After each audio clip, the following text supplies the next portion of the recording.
Hello friends, I hope कि आप सभी लोग बढ़िया से होंगे। आज हम लोग एक नए कोर्स को स्टार्ट करने जा रहे हैं जो है एज़्योर डेवऑप्स, और ये इस कोर्स की सीरीज़ का पहला वीडियो है जिसमें हम लोग बात करेंगे डेवऑप्स के बेसिक कंसेप्ट्स का। तो हम लोग देखते हैं कि हमारा इस वीडियो का लर्निंग ऑब्जेक्टिव क्या है।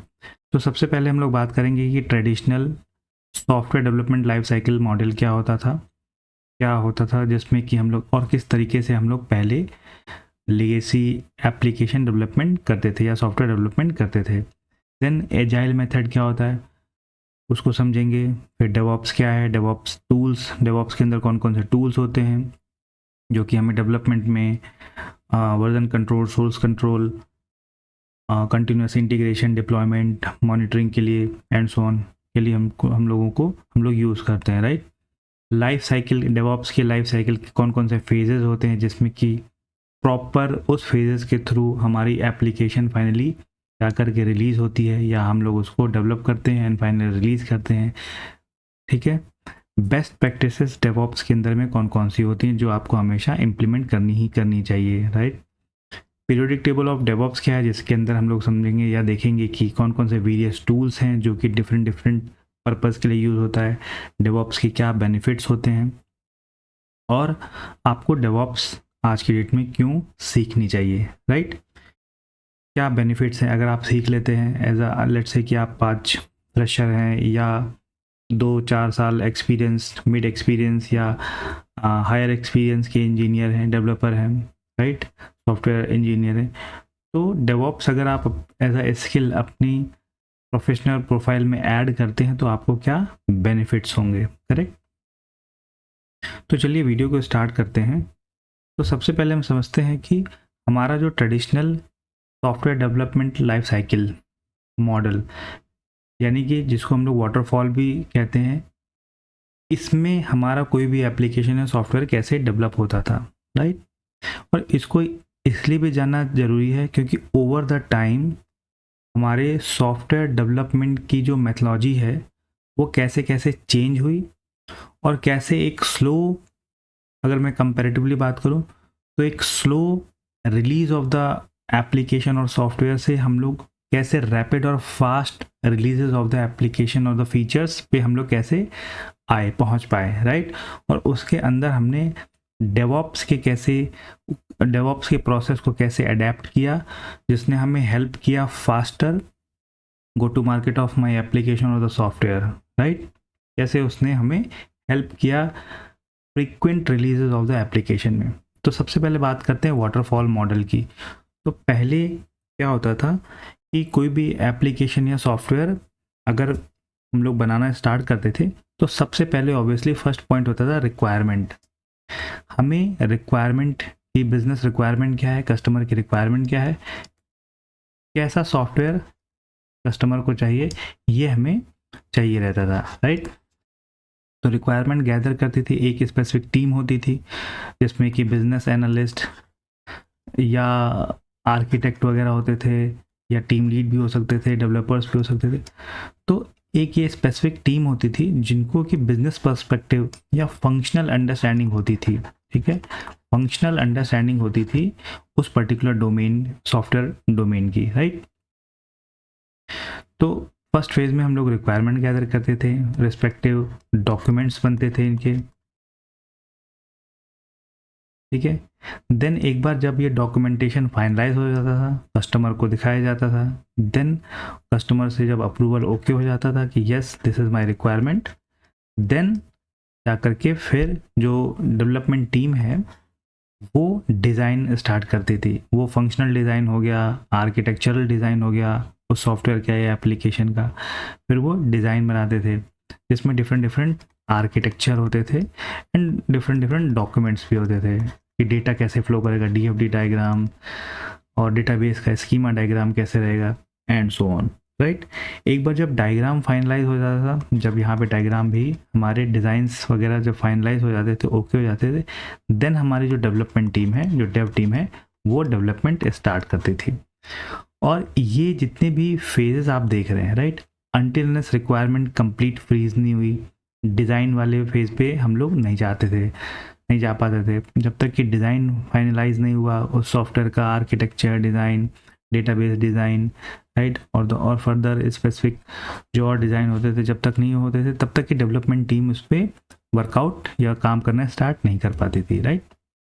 एक बार जब डेवलपमेंट स्टार्ट होता था, फिर वो पूरा का पूरा जो प्रोडक्ट जो डेवलप हुआ या जितने भी features basis on the business requirement develop हुए, फिर वो टेस्टिंग टीम के पास जाते थे। टेस्टिंग टीम उसको कंप्लीट टेस्ट करती थी, और जो भी अगर उसके अंदर बग्स वगैरह आते थे तो वो फिर हमारी डेवलपमेंट टीम उसको फिक्स करती थी, राइट। तो यहाँ पर अगेन काफ़ी सारे डॉक्यूमेंटेशन होते थे, जहाँ पे बग डॉक्यूमेंटेशन वगैरह होते थे। एक बार सारे बग्स वगैरह टेस्टिंग होने के बाद में, whether it is a unit testing, right, functional testing and so on, integration testing, जितनी भी टेस्टिंग एक बार हो गई, फिर उसके बाद में जब वो फाइनलाइज होता था, यूए उसका परफॉर्म हो गया, ठीक है, जब वो ओके हो जाता था, देन हमारा डिप्लॉयमेंट, सर्वर पे जाकर के वो होस्ट करना या पब्लिश करना, ये सारा काम होते थे, राइट। वो एप्लीकेशन जाकर के डिप्लॉय होता था, एंड देन उसका मॉनिटरिंग एंड मेंटेनेंस का काम फर्दर होता था। तो ये जो है, इसको वाटरफॉल इसलिए कहते हैं कि जैसे कि यहाँ पे आया, फिर इसके बाद में जैसे वाटरफॉल पे वाटर ट्रैवल करता है या फ्लो करता है, राइट, उसी तरीके से इसके अंदर ये फेजेस होते हैं, जिसमें कि एक एक करके ही, और ये इंटरडिपेंडेंट है।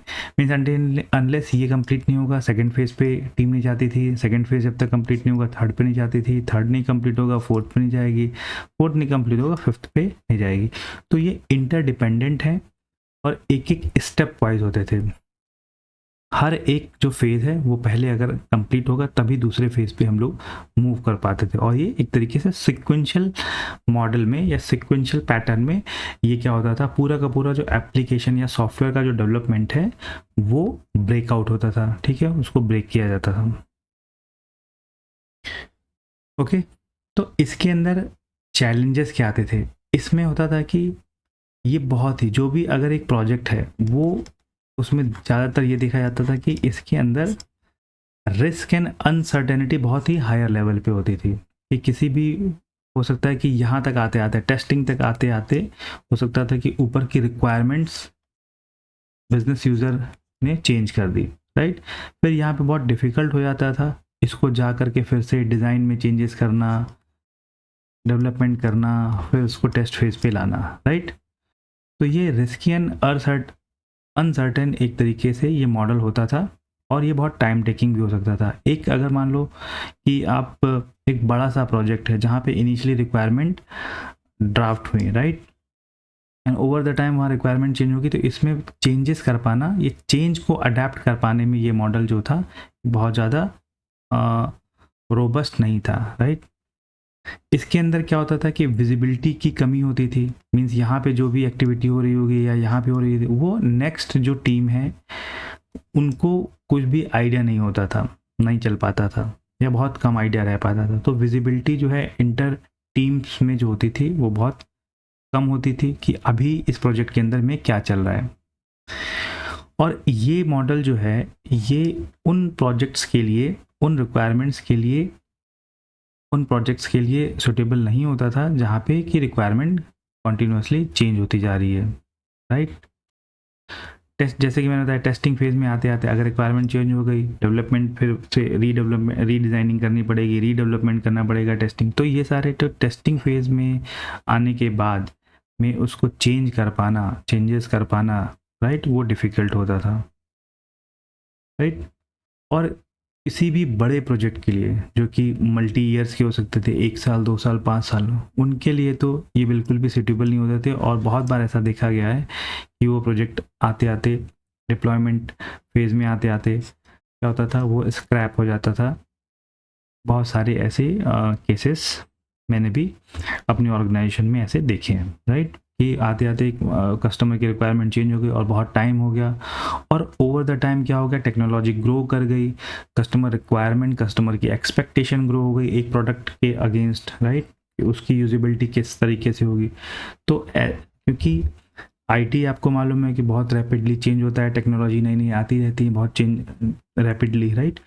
तो एक रिक्वायरमेंट को लेकर के और आज के करंट कस्टमर सेंटिमेंट को लेकर के जैसे ही वो प्रोडक्ट डेवलप होना शुरू हुआ, हो सकता है कि 1-1.5 साल के बाद में नई टेक्नोलॉजी, नए टूल्स आ गए जिससे कि वो चीज़ों को और बेहतर तरीके से, या कस्टमर की रिक्वायरमेंट चेंज हो गई, कस्टमर का नज़रिया चेंज हो गया उस पर्टिकुलर प्रोडक्ट को यूज़ करने का या देखने का, राइट।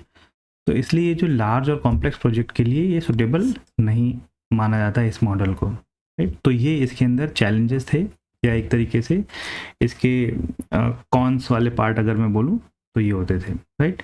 तो इसको ओवरकम करने के लिए ओवर द टाइम हमारे पास इंडस्ट्री में एक नया मॉडल आया प्रोजेक्ट मैनेजमेंट का या प्रोजेक्ट डेवलपमेंट का, जिसको हम लोग बोलते हैं एजाइल मेथोडोलॉजी, राइट।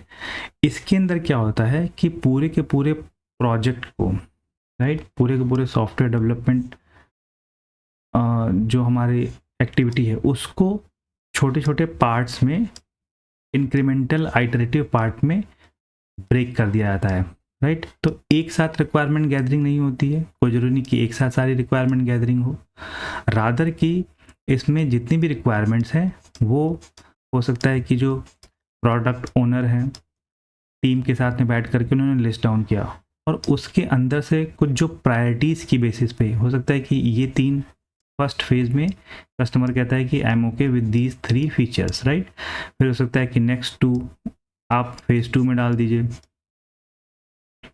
फिर नेक्स्ट 3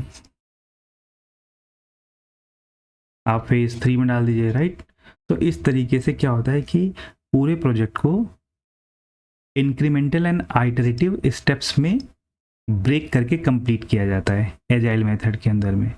ये है क्या, ये एक तरीके का अप्रोच होता है प्रोजेक्ट मैनेजमेंट का, राइट। तो एजाइल मेथड एक तरीके का अप्रोच है जिसमें जो कि सेंटर करता है या जो कि फोकस करता है प्रोजेक्ट को इंक्रीमेंटल एंड आइटरेटिव स्टेप्स के थ्रू कंप्लीट करने में, राइट।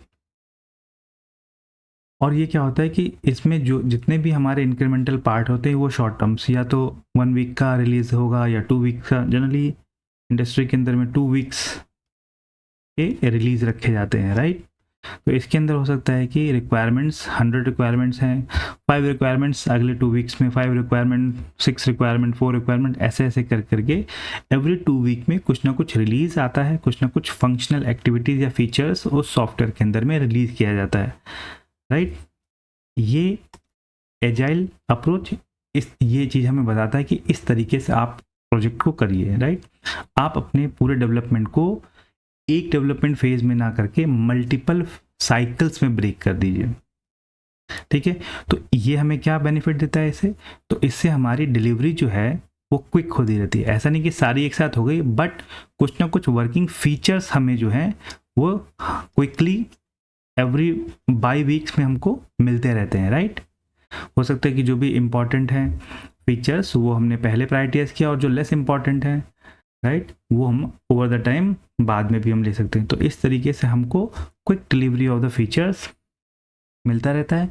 प्लस ये चेंजेस को अडेप्ट करने में के पर्सपेक्टिव से भी क्या होता है इम्पॉर्टेंट, मीन्स ये चेंजेस को अडेप्ट कर सकता है ओवर द टाइम। अगर यहाँ पर हमने एक फीचर या एक 2 वीक्स का स्प्रिंट जिसको हम लोग बोलते हैं स्क्रम के टर्मिनोलॉजी में, स्क्रम फ्रेमवर्क के अंदर में, तो अगर 2 वीक में हमने ये लिया और ओवर द टाइम कुछ चेंज हो गया, तो फिर हम लोग उसमें के चेंजेस को अगले स्प्रिंट में या अगले साइकिल में हम लोग एडअप कर सकते हैं, राइट।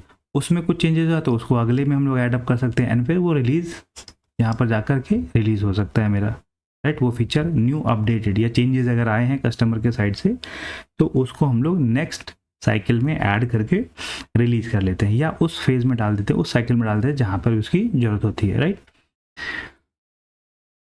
तो ये जो अप्रोच है, एजाइल अप्रोच है, वो हमारी प्रायोरिटाइज करता है या फोकस करता है क्विक डिलीवरी में, चेंज को अडेप्ट कर लेने में, और collaboration between the teams, right, rather than की टॉप डाउन, जो कि हमने वाटरफॉल में देखा कि step by step sequential manner में एक के बाद एक, तो उस तरीके से नहीं, रादर की क्विक डिलीवरी और शॉर्ट टर्म डेवलपमेंट साइकिल्स पे ये फोकस करता है उस प्रोजेक्ट को कंप्लीट करने के लिए, राइट। तो आप देख सकते हैं यहाँ पर कि सबसे पहले इसके अंदर एजाइल के अंदर, इस अप्रोच के अंदर हम लोग कैसे पूरे प्रोजेक्ट को कैसे हम लोग मैनेज कर रहे होते हैं। तो सबसे पहले हमारी स्ट्रेटजी मीटिंग होती है कस्टमर्स के साथ में, कस्टमर स्टेक होल्डर्स के साथ में हो गई। फिर प्रोडक्ट का एक रोड मैप बनाया जाता है जहाँ पे उसके सारे फीचर्स को लिस्ट डाउन किए जाते हैं, राइट। वहाँ पर हमारे बैकलॉग्स वगैरह बनते हैं। फिर हमारे रिलीज़ प्लान हम लोग बनाते हैं कि बाई वीकली या वीकली रिलीज़ प्लान, और उसमें किस स्प्रिंट के अंदर में कितने फीचर्स हम लोग रिलीज़ करेंगे, राइट। फिर यहाँ पर रिलीज़ प्लान रेडी हुआ, एंड देन फिर हमारा स्प्रिंट प्लानिंग, कौन कौन से टास्क या फीचर्स किस स्प्रिंट में जाएंगे। डेली स्टैंड अप होता है टीम का। तो एक एजाइल टीम को फॉर्मेट किया जाता है जहाँ पे उसके अंदर एक स्क्रम मास्टर होता है, राइट। ये एक कोच होता है जो कि टीम को हेल्प करता है, right. Whenever they stuck into any problem, उसके अंदर डेवलपर्स होते हैं, उसके अंदर डेवऑप्स इंजीनियर्स होते हैं, इंफ्रा इंजीनियर्स होते हैं, डेटाबेस इंजीनियर्स होते हैं, राइट। एक छोटी टीम होती है, मे बी 5 to 7 पीपल, जिसके अंदर डिफरेंट स्किल सेट के पीपल हो सकते हैं, इंजीनियर्स हो सकते हैं, जो कि उस प्रोजेक्ट के रिक्वायरमेंट के हिसाब से जो भी स्किल रिक्वायर्ड है वो इस टीम के अंदर में रहेगा, राइट। एक project manager, generally scrum master project manager का ही काम करता है, तो प्रोजेक्ट मैनेजर की ज़रूरत नहीं होती है। कई जगह मैंने देखा है कि प्रोजेक्ट मैनेजर भी टीम में होते हैं, स्क्रम मास्टर भी होते हैं। प्रोजेक्ट मैनेजर जनरली हो सकता है कि रिसोर्स को मैनेज करने या पीपल मैनेजर या पीपल मैनेजमेंट का काम कर रहे होते हैं, correct.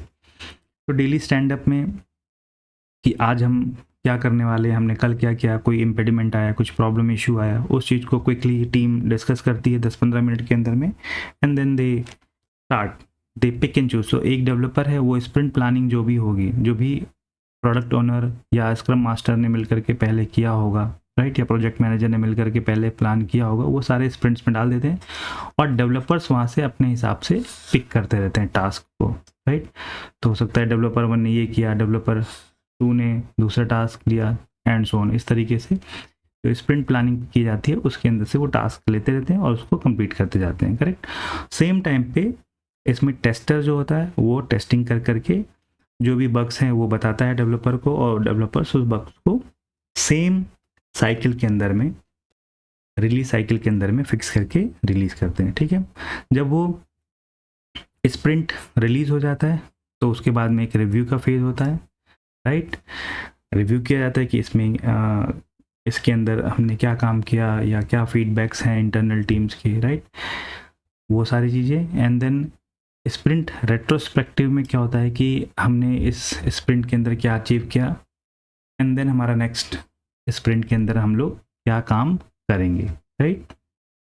What better we can do further to improve the productivity if there is any productivity loss into this particular sprint, या जो लास्ट का स्प्रिंट गया हमारा, राइट। तो इस तरीके से रेट्रोस्पेक्टिव कंटिन्यूअस उस पर एक फीडबैक सेशन भी इंटरनल चलते रहते हैं।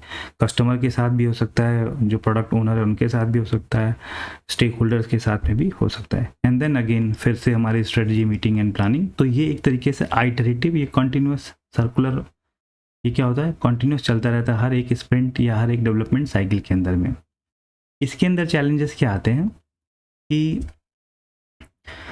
कस्टमर की क्लियर रिक्वायरमेंट पे ये हाईली डिपेंडेंट होता है। अगर बेसिकली एजाइल में क्या है कि अगर रिक्वायरमेंट कंप्लीट नहीं भी है तो भी हम लोग, agile is the best way और मेथड और approach to start the project, right. ये हो सकता है कस्टमर के पास में 100% क्लियर अंडरस्टैंडिंग नहीं है, राइट, उसके पास 10% का एक व्यू है, एक आइडिया है, तो हम लोग प्रोजेक्ट को स्टार्ट कर देते हैं। यहाँ पर टीम के साथ में डिस्कशंस होते हैं, एंड देन कुछ ब्लूप्रिंट वहाँ पर आया, कुछ डेमो वगैरह या पीओसी वगैरह के अंदर हम लोग वहाँ पर कुछ कस्टमर को दिखाया, ओके किया, या कुछ फिर चेंजेस बताए, इस तरीके से। बट ये डिपेंड करता है कि उस एक कस्टमर की अगर क्लियर रिक्वायरमेंट नहीं है तो ये साइकिल जो है ना, ये बहुत घूम करके ये प्रोजेक्ट में डिलेज बहुत ज़्यादा कर सकता है। तो इसलिए एक ये चैलेंज है कि अगर क्लियर कस्टमर रिक्वायरमेंट नहीं है जिस पे कि डिपेंड करता है, तो वहाँ पे टाइम बहुत ज़्यादा लग सकता है इसके अंदर में, करेक्ट। और इसी वजह से आप टाइम और एफर्ट को लार्जर प्रोजेक्ट के पर्सपेक्टिव से आप इसमें डिफाइन करना या बता पाना थोड़ा मुश्किल होता है, राइट, एजाइल के अंदर में। क्योंकि हो सकता है रिक्वायरमेंट क्लियर नहीं है, तो अगर कस्टमर आपसे पूछेगा कि मुझे ऐसा ऐसा कुछ फेसबुक टाइप का एक सोशल मीडिया प्लेटफॉर्म बनाना है, अब फेसबुक में हो सकता है कि 10,000 फीचर्स हो, कस्टमर को क्लियर नहीं कि उसको क्या चाहिए नहीं चाहिए, राइट। तो हो सकता है आप प्रोजेक्ट को स्टार्ट कर दें, लेकिन आप उसको एक एस्टिमेटेड में भी एक रफ फिगर आप आपसे मांगे बट आप दे ना पाएँ, करेक्ट, या वो आगे चल कर के बहुत ज़्यादा वेरी कर जाए। तो ये इस तरीके की दिक्कतें रहती हैं। कॉम्प्लेक्स प्रोजेक्ट के लिए बिल्कुल सूटेबल नहीं होता है। तो इसको हमेशा ध्यान रखना है कि एजाइल जो है एक क्विक रिक्वायरमेंट है हमारे पास। एक अगर अनक्लियर भी है नो प्रॉब्लम, बट अगर बहुत कॉम्प्लेक्स प्रोजेक्ट है तो वहाँ पे हो सकता है कि अनलिमिटेड टाइम तक और एफर्ट लगाते लगाते ये प्रोजेक्ट तब भी कंप्लीट ना हो पाए, राइट, कहीं ना कहीं, क्योंकि एजाइल का मेन मकसद ही है कि आप शॉर्ट टर्म्स के अंदर में क्विकली आप रिलीजेस दें और वहाँ पे कुछ ना कुछ फीचर्स को रिलीज करते रहे, राइट। लेकिन कॉम्प्लेक्स प्रोजेक्ट्स जहाँ पर भी होंगे वहाँ पे एजाइल जो है वो एजाइल मेथोलॉजी है वो प्रॉपरली सूटेबल नहीं मानी जाती है। और इसके अंदर कहीं पर भी जो टीम है वो डॉक्यूमेंटेशन पे फोकस नहीं करती है, जैसा कि हमारे वाटरफॉल मॉडल में होता था कि पूरी रिक्वायरमेंट फेज में complete documentation each and everything का, functional, non functional, technical, non technical, right, design में कंप्लीट डॉक्यूमेंटेशन। एजाइल के अंदर में टीम जो है वो कोई भी डॉक्यूमेंटेशन पे फोकस नहीं करती है, they only focus on the releases, by weekly या वीकली रिलीजेस पे, राइट। फंक्शंस पे मतलब कोड पे या एप्लीकेशन साइड या सॉफ्टवेयर साइड के फंक्शनैलिटी पे टीम फोकस कर रही होती है। तो ये ओवरऑल एजाइल मेथोलॉजी है।